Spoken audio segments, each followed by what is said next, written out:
non verbal series yo mayam no kwai ki na bodo non verbal series tu ni tawdu si number 1 ki kaya tani haina ro se bi tani live class ka mu kya tani number 1 ge sem taro non verbal series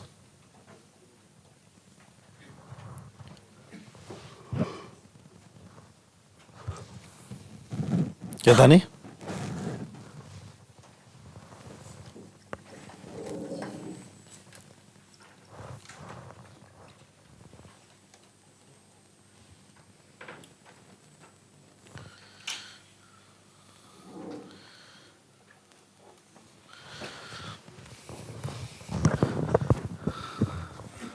अब मैं क्या था one किसे आई उधर बस उबरेंगे यार वो क्या तारगे से बी तारबा ए बीरो बी तारे यानी क्या बा क्या मैं हरते कहना लाइव क्लास हम कहना मैं बने दे मैच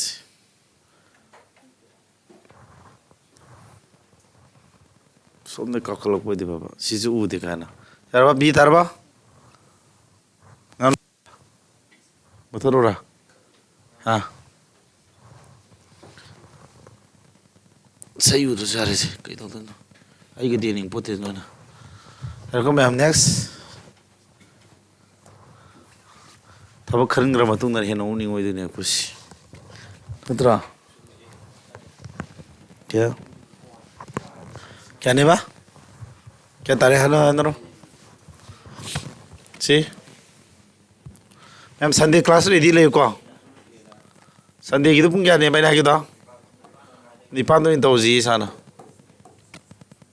सिद्धिके तौरसिको तुम हगोलपगो को चा अदुम फुन थक्सिलो कलाम खमुदि तुम हगोतन फौंग दि यार से आदुनि को यानदाब्रा नोंगाय फौंग दि फैजु होबसिलगा मोबाइल नुमा तक थिंजिलगा को नोंगाय नेंग यारे नत्रा अदुनि तुम लेपा यादुनि को हिस्ट्री साम क्वेश्चन साम तौजि हिस्ट्री की जीडी दि फोकस तौदुनि को 100 क्वेश्चन सिदि लिला रोयपा सिदि क्या तारे बसा 1 2 3 4 क्या ने होम मरी मंगा तर येरा है को यावे में यारबो नेक्स्ट दी ठीक है ना रसे ठीक है ताने थारो क्या ताने हरो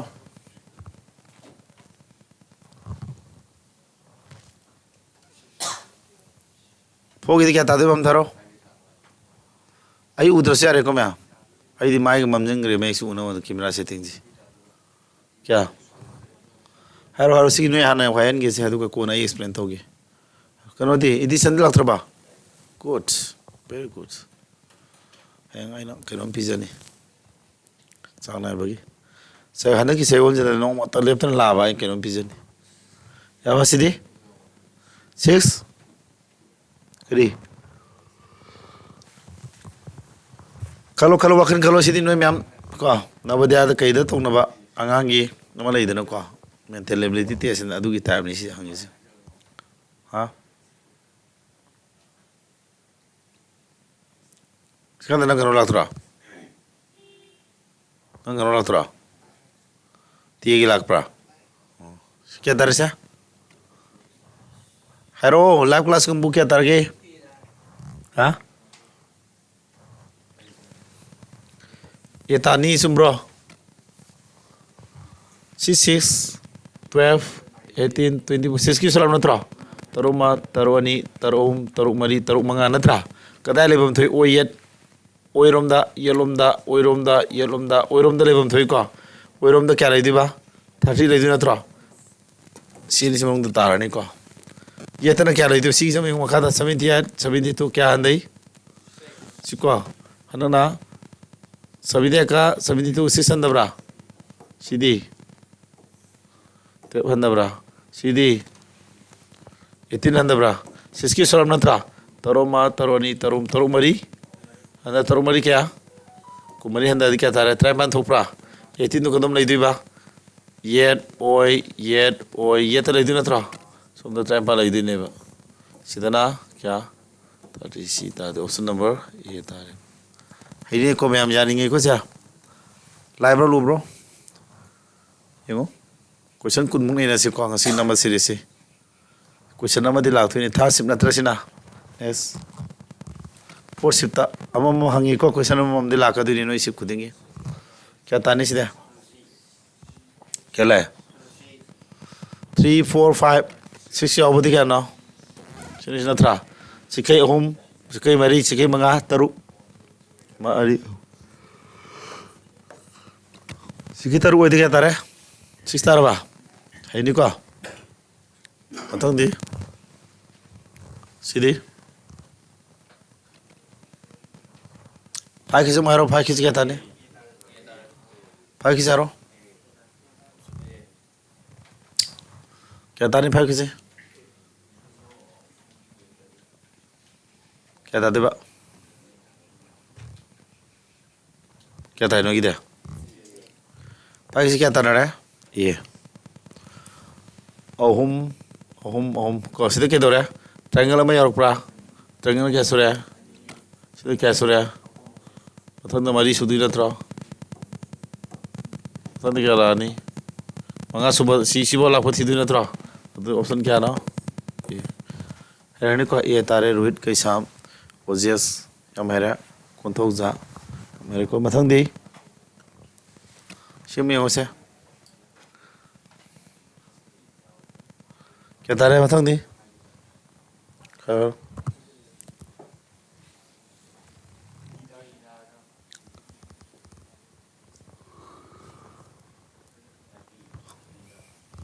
क्या दी हेंद्रो मैम सिके हेंद्रो अर्जुन खुमसम हारो क्या दादे बा दी इधर क्या ताबरने कमाई चतुर मैम सिबा क्लोवाइस प्रो क्लोवाइस रहा दिखे तो तारे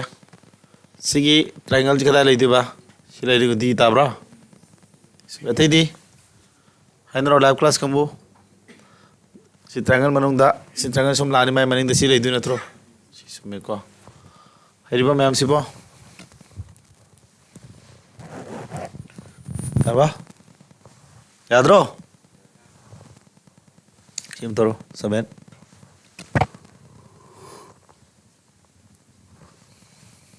lucy ki sumya thai di hero kya dade basa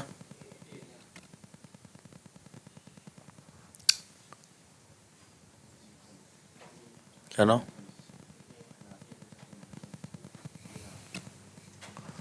अनी हाप्रा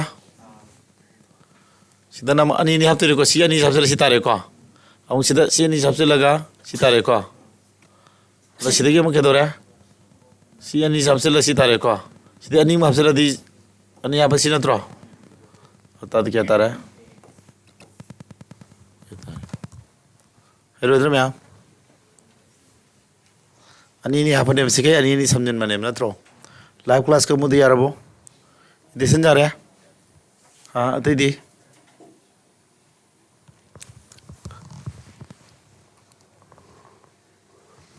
सीधी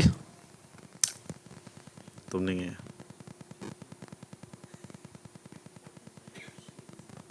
क्या क्या ताने से हम हर से नहीं खोलो क्या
Kaya tayo siya? Sita bro. Sida hang mani, maya hangi, mata hangi, sumna kan hang mathiru ko. Sina kan hanga daba. Si hangi ko. Sini simong ta do ni. Adu kida lak pase. Asai jet ke batung wai na do na tra. Satiro to somda. Sumsa tu ni adu nga mamang na ma hakku do na tra. Jet batung wai lagi dam ni ko. Jet batung wai. Atro. Si jet batung wai lai bra. Ti ta do ni. Reko. Yanim ring.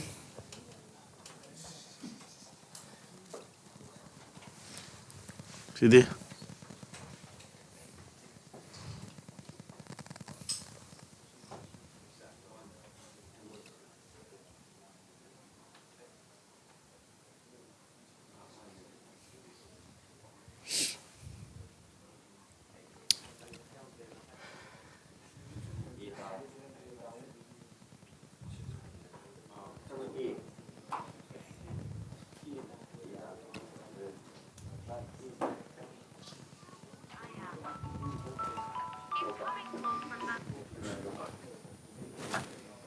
Hello?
Kaya tayo siya?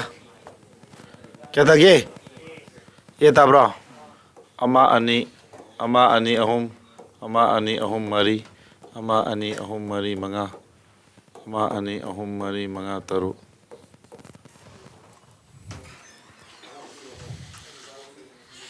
Siapa? Hero terus ya?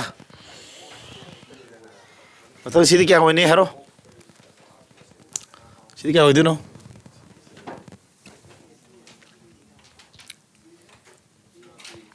Kaya ini hero tak? Sini tahu tu sini kaya no? Ama ani sim kakrani ko. Matang sina sini jum lo thoi ko. Matang sina sini lo thoni ko. Sini lo thodi sini ngai aure ko. Matang sini lo thoi dra. Kaya ngai aure? Adu iya natro. Sumbro. Yang bram dia ngsi. Ani lo thosale. Kayak sini.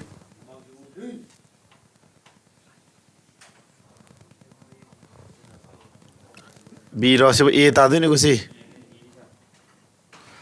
Si e ta ni ko. Sini. Hero क्या ताने hello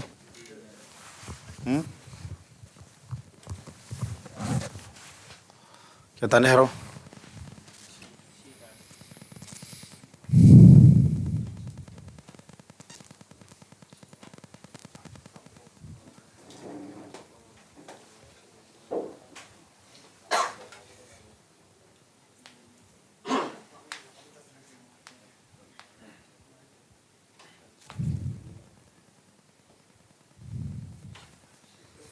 क्या तारे बा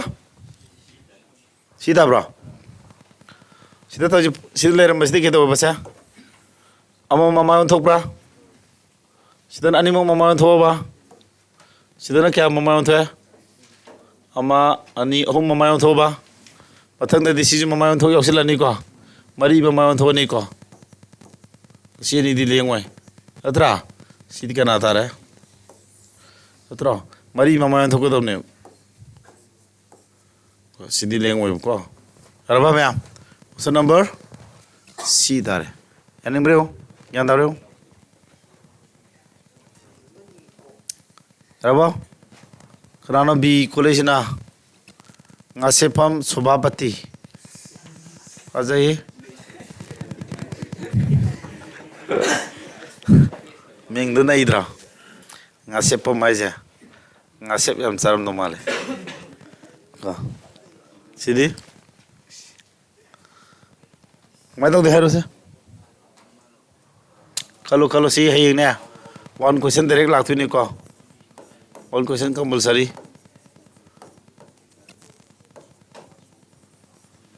ꯅꯪ ꯉꯔꯥꯡ ꯑꯩꯅ ꯁꯟꯗꯦꯒꯤ ꯍꯥꯏꯕꯗꯨ ꯒ꯭ꯌꯥꯟ ꯇꯥꯔꯤꯕ꯭ꯔꯣ ꯍꯥ ꯁꯟꯗꯦꯒꯤ ꯏꯁꯄꯦꯁꯦꯜ ꯀ꯭ꯂꯥꯁꯇꯣ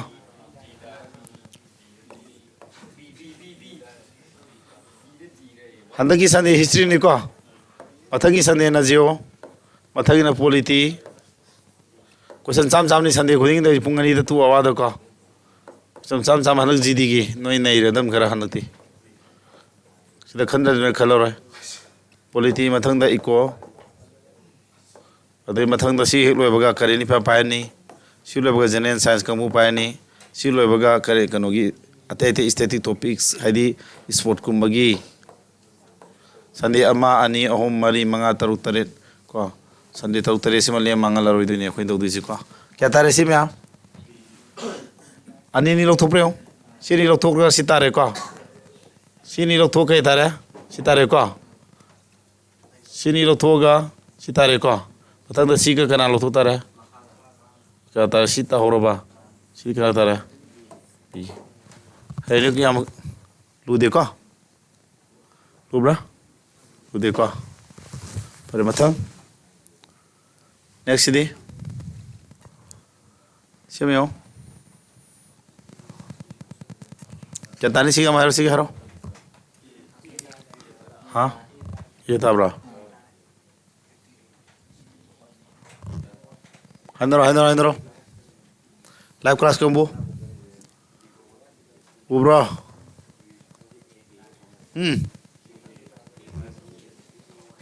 ꯏꯗꯤꯁꯟ ꯍꯥꯏꯔꯛꯎꯅꯦ ꯅꯪꯒꯤ ꯀꯔꯤ ꯍꯌꯦꯡ ꯑꯗꯨꯃꯥꯏꯅ ꯈꯨꯜꯂꯝꯗꯣꯏꯔꯣ ꯗꯤꯔ ꯑꯦꯔꯥ ꯑꯃ ꯀꯌꯥ ꯇꯥꯔꯦ ꯈꯟꯗꯝ ꯆꯠꯇꯣꯏ ꯃꯆꯥ ꯑꯦꯟꯇꯤ ꯀ꯭ꯂꯣꯛ ꯆꯠꯄ꯭ꯔꯥ ꯑꯦꯛꯁꯤ ꯂꯩꯔꯦ ꯑꯦꯛꯁ ꯀꯗꯥꯏ ꯂꯩꯅꯤ ꯃꯈꯥ ꯁꯤ ꯂꯩꯕ ꯊꯤꯔꯛꯀꯗꯣꯏꯅꯤꯀꯣ ꯁꯤ ꯄ꯭ꯂꯁ ꯅꯠꯇ꯭ꯔ ꯁꯤ ꯂꯥꯜꯂꯅꯤꯁꯦ ꯑꯦꯛꯁꯤ ꯁꯣꯝ ꯂꯩꯔꯦ ꯆꯨꯝꯃꯦꯀꯣ ꯑꯦꯛꯁ ꯃꯅꯤꯡ ꯀꯅꯥ ꯂꯩꯍꯧ ꯏꯀ꯭ꯋꯜ ꯇꯨ ꯂꯥꯛꯇꯣꯏ ꯅꯠꯇ꯭ꯔꯣ ꯆꯨꯝꯕ꯭ꯔꯣ ꯑꯗꯨ ꯑꯦꯛꯁ ꯁꯤ ꯂꯩꯔꯒ ꯏꯀ꯭ꯋꯜ ꯇꯨ ꯂꯥꯛꯄꯗ ꯁꯤꯅ ꯑꯦ ꯇꯥꯔꯗ꯭ꯔꯣ ꯑꯦꯛꯁ ꯃꯅꯤꯡꯗ ꯏꯀ꯭ꯋꯜ ꯇꯨ ꯁꯨꯝ ꯔꯥꯎꯟ ꯆꯠꯂꯣ ꯃꯨꯟꯅ ꯌꯦꯡꯉꯣꯃꯦ ꯂꯥꯏꯈ꯭ꯔꯕꯅꯤ ꯁꯤ ꯑꯔꯖꯨꯟ ꯈꯣꯡꯆꯠ ꯃꯌꯥꯝ ꯍꯥꯏꯔꯦꯀꯣ ꯑꯔꯖꯨꯟ 10 ꯀꯥꯞꯇ꯭ꯔꯕꯣ ꯑꯔꯖꯨꯟ 10 ꯀꯥꯞꯇ꯭ꯔꯦ ꯍꯧꯖꯤꯛꯀꯥꯟ ꯑꯔꯖꯨꯟꯗꯤ ꯑꯦꯀꯦ ꯑꯣꯏꯅ ꯀꯥꯞꯄꯤ ꯍꯥꯏꯔꯤ ꯁ꯭ꯅꯥꯏꯄꯔ ꯑꯣꯏꯅ ꯁꯤꯗꯤ ꯁꯤ ꯍꯥꯏꯔꯣ ꯑꯩꯅ ꯇꯥꯛꯇꯤ ꯇꯥꯛꯈ꯭ꯔꯕꯅꯤ ꯁꯨꯝꯕ ꯇꯥꯏꯞꯁꯤ ꯌꯦꯡꯉꯨ ꯂꯣꯖꯤꯛ ꯁꯥꯟꯅꯧ ꯌꯦꯡꯉꯨ ꯌꯦꯡꯉꯨ ꯁꯤꯒꯤꯁꯦ ꯑꯝꯇ ꯌꯦꯡꯉꯨ ꯁꯤ ꯃꯌꯥꯝꯅ ꯌꯨꯅꯤꯛ ꯑꯣꯏꯔꯤ ꯁꯤ ꯈꯔ ꯗꯤꯐꯤꯀꯜ ꯑꯣꯏꯕ ꯇꯥꯏꯞꯇꯨꯅꯦꯕꯀꯣ ꯑꯩ ꯂꯥꯏꯍꯟꯒꯦꯕ ꯁꯤ ꯑꯩ ꯇꯥꯛꯈꯤꯕ ꯗꯤꯐꯤꯀꯜ ꯇꯥꯏꯞꯇꯨꯅꯦꯕ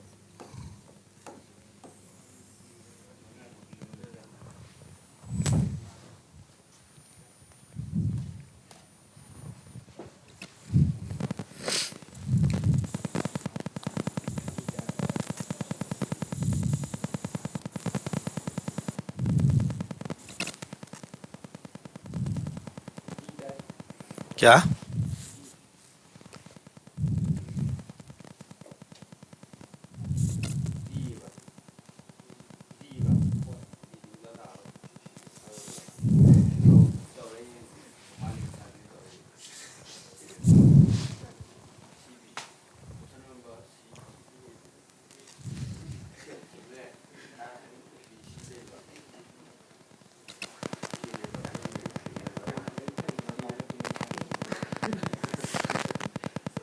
याबो क्या तारे बा 1 2 3 1 2 3 sidagina si satkibe mongdo same sida si chalo ko si 2 de 3 lai samana si 2 de 3 lai samana si 2 de 3 laktiba adu yengo akhon ira line tawsi mayai mana barsa ande ko ata si mayai ji number 3 ki mayai ji kada lai si ja si kada le mono second le madu natro second le madu lai natro ata ko si mayai le du je second le madu lane second kana la asida le madu natro la khja yes lane yes na si mayai le bthiro yes mayai le bdi atra yes ma si mayai le bani mo sa ta dore ko ade mo mata mana si ngu si mana da dai si ta da man sa yeng si mo gi si mata thang mo si yeng je si 3g mata thang mo si akoi si 3 mo 3 na tro si mo 3g mata thang mo 3g ka la ya tro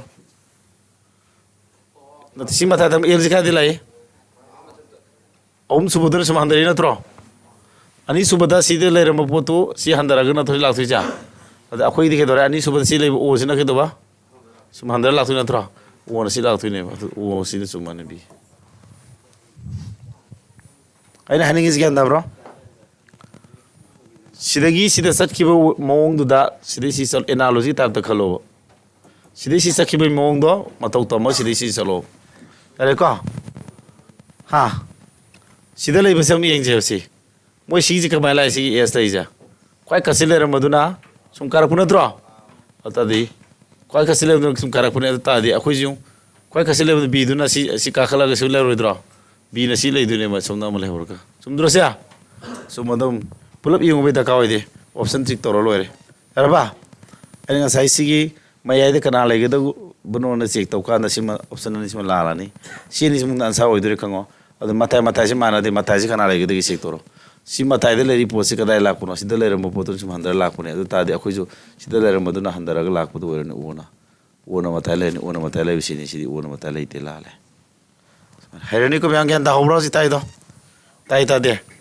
tai तारदी सी जो जो कमाई तौ देवा 1 2 3 1 2 3 सिदे सी चट पगी मोंग जे सिदे सी चकी म तौ तमो option trick तो सनो बेस्ट ट्रिक न वइन थाई सी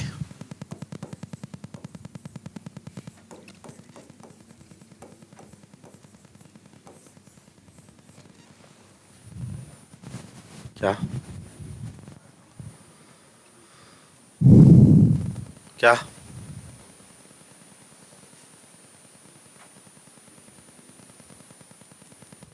kemarin tahu nih sih kalau hainero sih ma'am nggak kalian gitu क्या sidagi si sat kibe matau tamaga sidagi si sat loba क्या Harone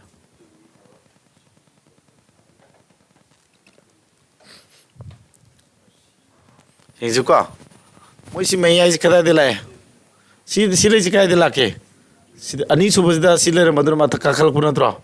ada akoi jo si mai le du jikai de kar kani si mai le du na tro te jai na mathak le ne du si ni si aro te jai le tro si mata ni si mana bra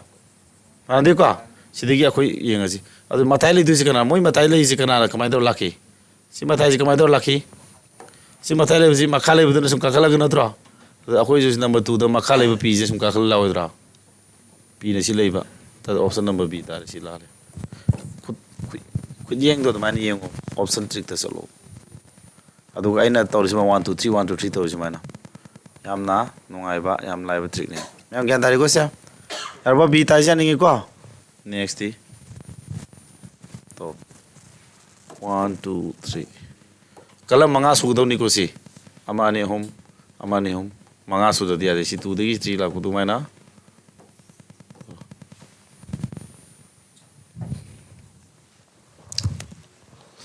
shit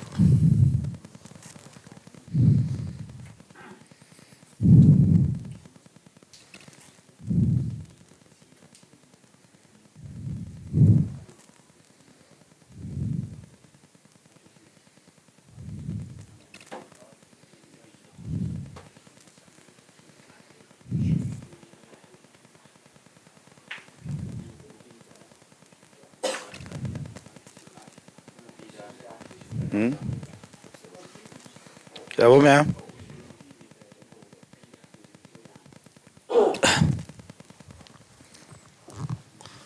क्या था रखे अदुदी हूँ मताजी माना बड़े मताजी कोई last का ना ले ती सी कमाई लाख पुना सीधा ले बिस्म कुम्मग लाई न त्रो अता कोई जो सी मताई ले बिस्म लाख सी पी ले बिस्म लाओ इधरो सी ले बिती जना सोम चखी न त्रो तो कोई सी ले पी जना सोम कसी लाने ना पी ने कसी ले बिती ऑप्शन नहीं देंगे रबा अदुदी मताई थंग मनी सी मानता था सीधी का तुम चेक तोड़ से हो अदुदी सी की मताई थंग मजी काय लाखी बनो हम सुबह ले बितु न त्रो सुम लाग हल्लग लाई न त्रो तो कोई जो हम सुबह ले आ न त्रा आदो सुम हल्लग से आर मताई लाने आर पी सीधी याद रखो ऑप्शन भी तारे लाइब्रा लाइरे को मैं अंदर है मैं एग्जाम दो को सी में थसे सिनो यम लूदु लुसिला दी को खुदी मत सिना ने हबले इते पिरामिड दी कलम मंगा सोबम संगी को सीधी सीधी हो सके माइ तो गुदरा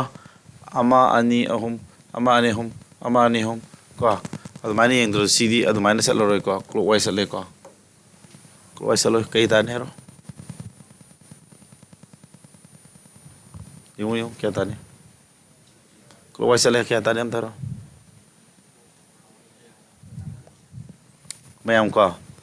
फिगर से मैं एक संग न होना बता मुसुन मुर तारे माई उंगरनु को बुत माने क्या तारे सा राउंड उंगन तो नत्रा सिना मकोक तो लानी नत्रा सी पता नहीं सिना मनिंग लाने को सी तारे ये तारे वेरी गुड हेली को सी मतलब 18 क्या ताने हर एथिंग इसी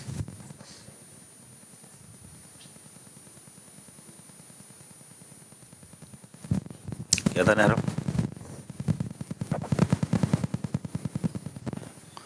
ट्रायंगल स्क्वायर नत्रो क्या नो ट्रायंगल ना कदाई लगती बस यार ट्रायंगल ट्रायंगल आवे तो कसी ले दी नत्रो ट्रायंगल कसी ले बाहेदी सीन सिमुंग ले रेको सिकई अम्मा अनि अहुम मरी मंगा नत्रो मने अहुम मरी मंगा सीधा क्या तरो आले सीता रेको मैं हम हेरेनी को सा अंदर वो यार को सा नेक्स्ट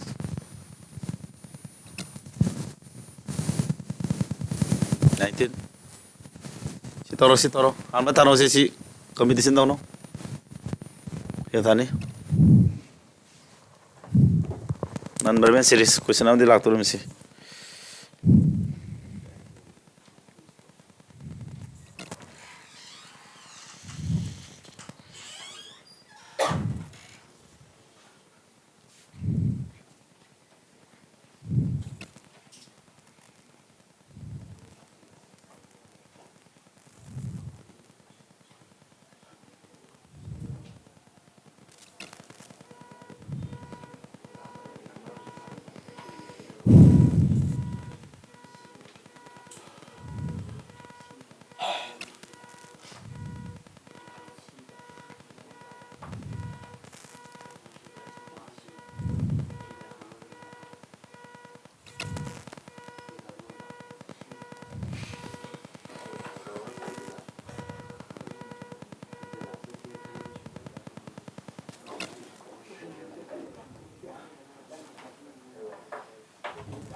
Kerbo? Ada? क्या था ये नो? हाँ? सीता या? अतः दे? बीता है क्या? बीता ले? मत्था किसी मांग रहे हो? मत्था किसी मत्थंग तो मांग रहा था? सीसवाई मांग रहे नहीं? अब तो सीधे जी ना उल्टा सल ले रूबा? सीज उल्टा सल लगे सम लग पा? सीज उल्टा सल लगे के दौरे? अब अनोख बम हमसे लग पा नत्रा? पता नहीं मत्था किसी मांग दो नत्रो से? हाँ? मांगे कोसे तुम्हारे हजी तो ज्ञान दारे मत किसी मांगा नहीं इसी ने समझ उल्टा सपा और ताते हो गए हजी कहीं नो लागते सिंगो ꯁꯤ ꯃꯊꯛ ꯃꯥꯡꯗꯣꯏ ꯅꯠꯇ꯭ꯔꯣ ꯁꯤ ꯃꯥꯡꯉꯅꯤ ꯑꯗꯨ ꯁꯤ ꯌꯥꯎꯁꯤꯜꯂꯛꯏꯁꯤ ꯌꯥꯗꯕꯁꯤꯕꯨ ꯕꯤ ꯇꯥꯏꯁꯤꯕꯨ ꯃꯥꯡꯈꯤꯗꯧꯅꯤꯀꯣ ꯑꯗꯨꯒ ꯂꯩꯔꯝꯃꯤꯕꯁꯤꯡꯁꯤꯅ ꯀꯩꯗꯧꯕ ꯎꯜꯇꯥ ꯆꯠꯇꯣꯏ ꯅꯠꯇ꯭ꯔꯣ ꯁꯨꯃꯥꯏꯅ ꯂꯥꯛꯑꯣꯏꯗ꯭ꯔꯣ ꯁꯤꯅ ꯁꯨꯃꯥꯏꯅ ꯂꯥꯛꯑꯣꯏꯗ꯭ꯔꯣ ꯁꯤꯅ ꯕꯣꯛꯁ ꯁꯨꯃꯥꯏꯅ ꯂꯥꯛꯑꯣꯏꯗ꯭ꯔꯣ ꯅꯠꯇ꯭ꯔꯣ ꯑꯁꯤ ꯌꯥꯎꯕꯗꯤ ꯀꯅꯥꯅꯣ ꯁꯤ ꯌꯥꯎꯕꯗꯤ Siga diga natro natra sini mungdan sawi du natro adu kai de soini no sina hana sigi jawri poch anobo new web rasiba new way de ka sida sina gar potu natro anobo hapsela kadam natro gada man majhab kadam ne are bosa ha rama mata sidi cholo yare last ts ki ta holo hamata no lopatara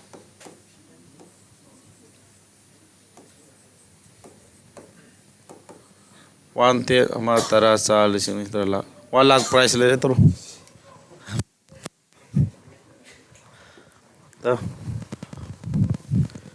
second tara manong dharo adu dipiri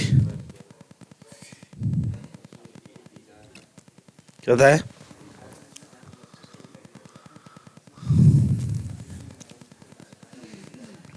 क्या था रे अब तू है ना रे दा क्या रोहित यंगखोम B रोहित कैसाम श्याम यामिन रोहित से यंगखोम की रोहित कैसाम की रोहित को क्या था बा मैं क्या था रे बा B रो C रो D रो सिर्फ संगी दी करी फोनो करो इधर संगी दा हाँ करीब करीब रानो है बा हाँ करिया Samsung ला Samsung करी S4 Ultra रा हाँ Ultra सुंदी बहुत दूर बा कि मेरा होम पाला दना सुम्रोई ना जा हाँ ब्रांड तो घर में बनी ने ये सिस्टा आईफोन के पारो के नो यार वो सिका मैं तो नहीं सा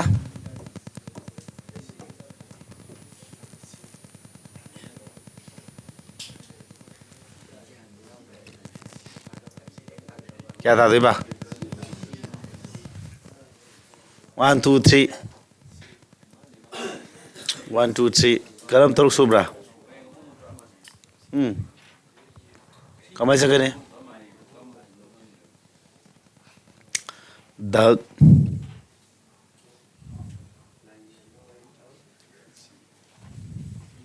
कुछ अलग से खांगा बा कसिन चले मांगे मैम ले रहे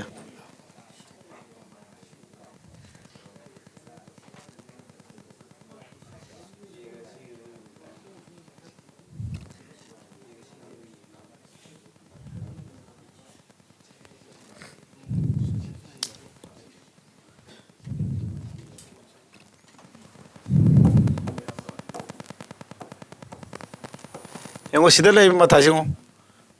sila kasin laktra si mangi dra amai to rodro si jong ai no want to ti tholi maram jate lay ko si kasile photo som kasin som ku me ado mai ai da sida ke doge mangi dra ado mai na si one number 1 si one ai si one the one tholi jama si one thon baji mana bre ngone si kasile photo ke dore next ta si la dra corner laktra si le ram si corner laktro ado mangi dra Sumi ko si corner la है si matai kasil le modo som matai kasil la है mangi admai to na si number 1 da to ma si number 1 withdraw si to rom podo ke dore si corner da ko me ko ke do bra adu ko mangi du ne adu si 1 2 3 sim thonya ko si di si la idu mai na si di si la lo ke tare ke ta ne du de adu di si la ke du mai na mo si di si la ko du mai na si kasile bده som la ina tro sumbro ata da khoi jo si ke na si kasile bده som la oidra yare ko option kya le re atro ade am ke do re mana si kasile bده som ku mo pura tro som pura kasi leibuduna sum kumbai natro to mangi du natro ha kasi leibuduna ne si kumakane ba to mangi du ne ba yango si leibuse ke dore si kasi leiduna sum kumane ba ko si de mangra ne ba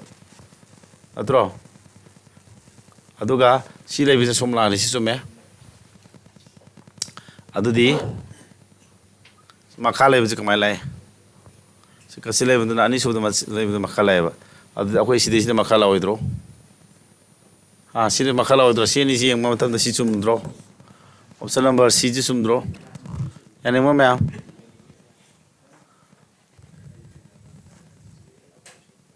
yarbo ma'am waidur yandare ko ma'am understand dore herodro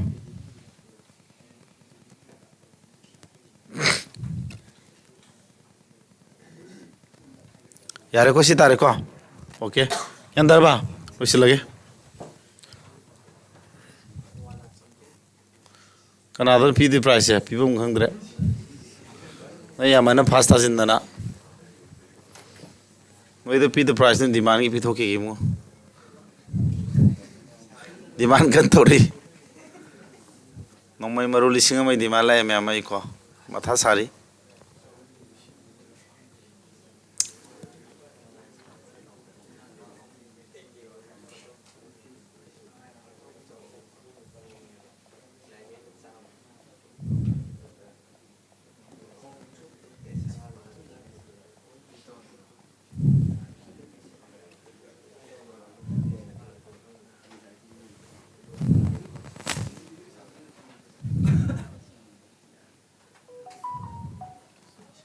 Hayang de vocabulary class on ko vocabulary class on hayang idioms ta kan ko yare ko samya